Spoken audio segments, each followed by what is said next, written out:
এই প্রচণ্ড গরমে আজকে বানিয়ে নিচ্ছি একটা সামার ড্রিঙ্ক। তার জন্য অল্প একটু পুদিনা পাতা আর একটা গোটা পাতিলেবু ভালো করে থেতো করে নিচ্ছি। একটা পাত্রের মধ্যে পুদিনা পাতা আর পাতিলেবু থেতো করে ঢেলে নিলাম। 8-10টা কাতিরার দানা রাত্রিবেলা ভিজিয়ে রেখে দিয়েছিলাম, সেটা সকালবেলা এরকমভাবে ফুলে গেছে, সেটা এর মধ্যে মিশিয়ে দিলাম। 1 চামচ চিয়া সিডও রাত্রিরে ভিজিয়ে রেখে দিয়েছিলাম, সেটাও সকালবেলা এরকম ফুলে গেছে, সেটাও এর মধ্যে মিশিয়ে দিলাম। দিয়ে দিচ্ছি স্বাদ মতো বিট নুন।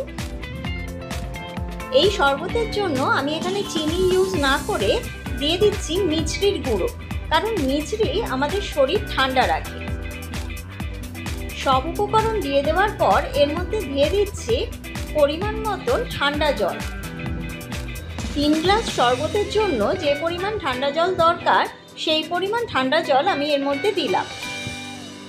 সব কিছু ভালো করে মিশিয়ে নিয়ে এবার সার্ভ করে দেব গ্লাসে।